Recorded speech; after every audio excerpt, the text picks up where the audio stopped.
Graça e paz. Eu queria trazer uma palavra da parte de Deus para você, que se encontra no livro de Mateus, capítulo 14, do versículo 22 até o 36. A palavra de Deus diz que Jesus insistiu que os discípulos entrassem no barco e fossem para o outro lado. Enquanto isso, Jesus foi tirar um tempo de oração, que Jesus gostava de orar, de falar com o Pai, e os seus discípulos entraram no barco e foram. E assim que Jesus terminou o seu tempo de oração, Jesus foi caminhando por cima das águas, assim diz a palavra do Senhor, e foi se encontrar com os discípulos que já estavam em alto mar. Os discípulos, vendo aquela situação onde estava tudo escuro e alguém vinha ao seu encontro, começaram a gritar, ficaram desesperados, dizendo que era um fantasma, ficaram atemorizados, desesperados. E Jesus falou: não tenha medo, sou eu. E Pedro disse: Jesus, se és tu mesmo, me manda que vá encontrar contigo, me manda que eu vá andar por cima das águas. E Jesus falou: venha. E Pedro, ousado, saiu do barco e foi se encontrar com Jesus. E foi andando por cima das águas. E assim que ele olhou para onde ele estava, quando ele se deu por si que ele estava andando por cima das águas, que ele olhou para baixo, ele começou a afundar. E assim nós podemos tirar uma lição para as nossas vidas. Quando nós estamos com os nossos olhos fixos em Jesus, nós não temos que temer. Nós podemos confiar porque Ele está no controle.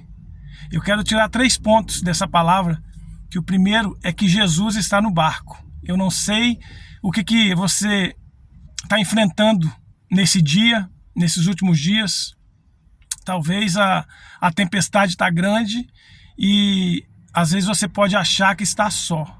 Mas eu quero te encorajar nessa hora e declarar na sua vida essa certeza que Jesus está no barco com você. Não tenha medo, porque Ele está no barco. A segunda lição que eu tiro é que nós devemos reconhecer Jesus, reconhecer que Ele está no barco. Os discípulos, o Pedro, ele foi ousado, e ele falou: se és tu mesmo, manda que eu vá andando por cima das águas. E ele foi. Ele só afundou porque ele tirou o foco dele. Ele não colocou o foco dele em Jesus, ele não olhou para Jesus. No momento que ele tirou os olhos de Jesus, ele começou a naufragar. Mas no momento que ele pediu socorro, Jesus estendeu a mão e retirou ele da água, salvou ele de afundar nas águas. E a terceira lição é que nós devemos adorar Jesus. A palavra de Deus diz, nessa passagem que a gente leu junto, que Jesus entrou no barco e os discípulos reconheceram que ele era Jesus e adoraram. Você tem adorado? Você tem entregado totalmente a sua vida para o Senhor? Não deixe que os problemas, que as circunstâncias, que as tribulações da vida venham enfraquecer a sua fé.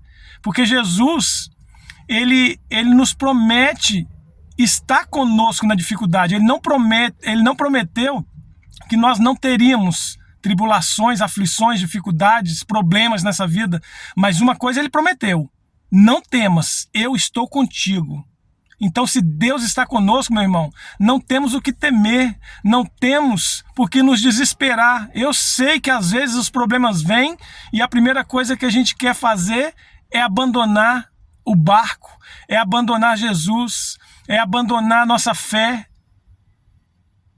Realmente, quando as coisas apertam, a tendência nossa, carnalmente falando, é desistir, é jogar tudo pro alto, é chutar o balde, como diz o ditado, Mas não temas, não chuta o balde, porque Jesus está contigo. Jesus é o nosso refúgio. Jesus é a nossa fortaleza. A palavra de Deus diz que Ele é o nosso socorro, bem presente na hora da tribulação. Então, não desista, porque Deus é contigo. Fica firme.